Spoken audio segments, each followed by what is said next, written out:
Hello दोस्तों। स्वागत है आपका हमारे YouTube channel learning at home में। कैसे हैं आप सब? आशा करती हूँ आप सब अच्छे होंगे और पढ़ाई कर रहे होंगे। दोस्तों, आज मैं आपके सामने लाई हूँ MGP 004 का एक नया टॉपिक। आज का हमारा प्रश्न है, प्रत्यक्ष और अप्रत्यक्ष हिंसा में अंतर स्पष्ट कीजिए। MGP 004 का एक बेहद इंपॉर्टेंट क्वेश्चन है। तो चलिए दोस्तों, जानते हैं कि प्रत्यक्ष और अप्रत्यक्ष हिंसा क्या होती है, इन दोनों में क्या क्या अंतर है। दोस्तों, सबसे पहले हम जानते हैं, पढ़ेंगे हिंसा के बारे में। हिंसा की परिभाषा दो मुख्य वर्गों में की जा सकती है, प्रत्यक्ष हिंसा और संरचनात्मक हिंसा। प्रत्यक्ष हिंसा जो है दोस्तों, वो किसी व्यक्ति के शरीर पर या उसके मनोवैज्ञानिक एकता पर जानबूझकर किया गया प्रहार होता है। दोस्तों, सबसे पहले मैं आपको बताऊं कि जो हिंसा है उसको दो वर्गों में बांटा गया, दो ग्रुप्स में बांटा गया। पहला है प्रत्यक्ष हिंसा और दूसरा है संरचनात्मक। कंफ्यूज होने की ज़रूरत नहीं है, संरचनात्मक अप्रत्यक्ष हिंसा ही है। संरचनात्मक भी कह सकते हैं या अप्रत्यक्ष भी हम उसे कह सकते हैं। प्रत्यक्ष का मतलब, प्रत्यक्ष हम इंग्लिश में कहते हैं डायरेक्टली, सीधे तौर पर, और अप्रत्यक्ष कहते हैं इनडायरेक्टली, यानी सीधे तौर पर ना जाकर दूर से। तो दो तरह की हिंसा है। तो चलिए जानते हैं कि ये दो तरह की हिंसा कैसी होती है। पहला है प्रत्यक्ष हिंसा। प्रत्यक्ष हिंसा जो है वो किसी व्यक्ति के शरीर पर या उसकी मनोवैज्ञानिक एकता, उसके मनोविज्ञान पर, उसके दिमाग पर जब जानबूझकर वार किया जाए तो उसे हम प्रत्यक्ष हिंसा कहते हैं। अब इस श्रेणी में जो है वो सभी प्रकार की हत्याएं शामिल हैं, जैसे कि निर्दयी रूप से की गई हत्या। इसमें कुछ अन्य प्रकार की हत्याएं भी शामिल हैं, जैसे कि यातना, बलात्कार, अपहरण। तो वो हिंसा जो डायरेक्टली की जाए, किसी व्यक्ति पे सीधे सीधे तौर पर उस पर की जाए, जिसमें उसे नुकसान पहुंचाया जाए, वो प्रत्यक्ष हिंसा कहलाई जाती है। अब हिंसा का दूसरा प्रकार है संरचनात्मक, जिसे अप्रत्यक्ष हिंसा भी कहते हैं। इस प्रकार की जो हिंसा है उसमें जो आक्रामक है, यानी जो आक्रमण करने वाला है, और जो पीड़ित व्यक्ति है, उनमें कोई प्रत्यक्ष संबंध नहीं होता, उनमें कोई डायरेक्ट सीधा सीधा संबंध नहीं होता है। गाल्टुंग ने 1960 के दशक में संरचनात्मक हिंसा का एक महत्वपूर्ण शोध कार्य किया था। उन्होंने हिंसा के अलग अलग रूपों का अध्ययन किया और वह इस निष्कर्ष पर पहुंचे कि कभी कभी राज्य भी अपने नागरिकों के विरुद्ध क्रमिक रूप से हिंसा कर सकता है। उसके अनुसार जो हिंसा है उसकी कोई निश्चित परिभाषा कर पाना संभव नहीं था।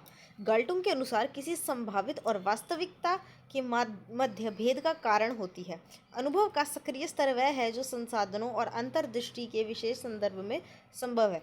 गाल्टुंग के अनुसार एक ऐसा स्तर है जहाँ हिंसा चिंता का विषय बन जाती है।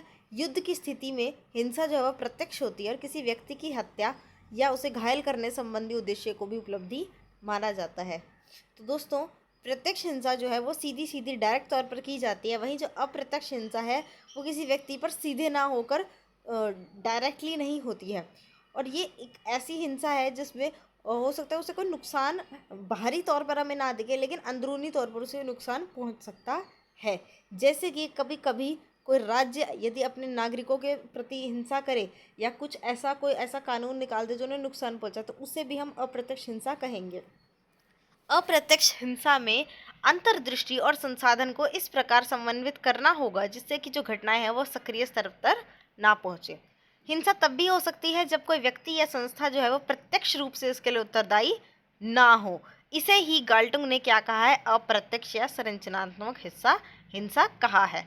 कोई व्यक्ति विशेष जो है किसी अन्य व्यक्ति को हानि पहुंचाने वाला बेशक ना हो, ऐसे व्यक्तियों या संस्थाओं को जो ऐसी हिंसा करते हैं उन्हें प्राय समाज या कानून अपराधी नहीं मानता। वास्तव में इस प्रकार की जो हिंसा है वो समाज की संरचना का अंश होती है। इसके हिंसा के उभरने का कारण व्यक्ति का असमान वितरण होता है, यानी जो अप्रत्यक्ष हिंसा है वो अक्सर समाज या कानून की नज़रों में अपराध नहीं होती, वो समाज की संरचना का ही हिस्सा है, वो कुछ अलग से नहीं है।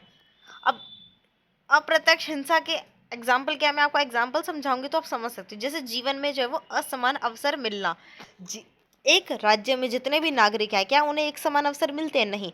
तो ये जो असमान अवसर मिलते हैं, एक समान अवसर का ना मिलना, ये भी एक तरह से अप्रत्यक्ष उनके प्रति हिंसा है। संसाधनों का जो विभाजन है वो एक समान ना होना, संसाधनों का विभाजन करने का जो अधिकार है वो भी असमान होना। किसी के पास ये अधिकार है, सबके पास तो ये अधिकार नहीं है। ये जो सारी स्थितियां हैं ये अप्रत्यक्ष हिंसा के उदाहरण हैं। ऐसी स्थिति में कम आय वाले व्यक्ति शिक्षा, स्वास्थ्य और शक्ति की दृष्टि से भी निचले स्तर के ही हो जाते हैं। संरचनात्मक हिंसा का जो प्रमुख कारण है वो होती है असमानता। गाल्टुंग ने कहा था कि संरचनात्मक हिंसा जो है वो समाज के वर्गीकरण के कारण ही उभरती है। जो हमारे समाज में वर्गीकरण वर्ग बने हुए हैं उसके कारण ही ये बनती है। इस व्यवस्था में यह स्थिति होती है कि किसका स्थान ऊंचा है या अंतर संबंधों का उचित उपाय क्या है, यह सामान्य रूप से उच्च वर्ग अपने जैसे उच्च वर्गों के साथ ही संबंध रखता है। समाज में अधिक शक्ति किसके पास है?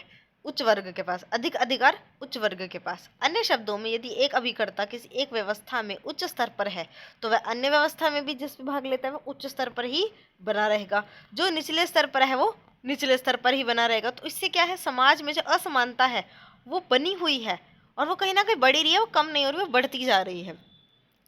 अतः अभिकर्ताओं में परिवर्तन के बावजूद भी जो असमानता और संरचनात्मक हिस्सा है उसकी क्षमता भी ऊंची ही होती है। संरचनात्मक हिंसा में निम्नलिखित 3 प्रकार की हिंसा शामिल है। पहली है भूल के कारण हिंसा, जबकि उन व्यक्तियों को पर्याप्त सहायता और सुरक्षा उपलब्ध नहीं होती जो कि सामाजिक हिंसा या पर्यावरण के संकटपूर्ण जोखिम के खतरों का शिकार हो सकते हैं। दूसरा है दमनकारी हिंसा, दबाने वाली हिंसा, जिसका कारण हो सकते हैं मूल अधिकारों से वंचित किए जाना या फिर दिन प्रतिदिन की सामाजिक आर्थिक भागीदारी से दूर रहना। तीसरा है अलग थलग पड़ने के कारण होने वाली हिंसा, यानी नागरिकों को जब कार्यस्थल, स्कूल या सार्वजनिक जगह पर हिंसा का सामना करना पड़ता है। आप देखते हैं प्रत्यक्ष हिंसा और संरचनात्मक हिंसा में अंतर। प्रत्यक्ष हिंसा जो है वो जानबूझकर की जाती है, सोच समझकर की जाती है, जब किसी व्यक्ति को शारीरिक या मानसिक क्षति पहुंचाई जाए। इसके उदाहरण है नरहत्या, जाति संहार, कत्लेआम, उत्पीड़न, बलात्कार, अपहरण, दुर्व्यवहार आदि। फिर है संरचनात्मक या अप्रत्यक्ष हिंसा। ये होती है अपने अधिकारों कर्तव्यों की अप्रत्यक्ष रूप से अवहेलना करना।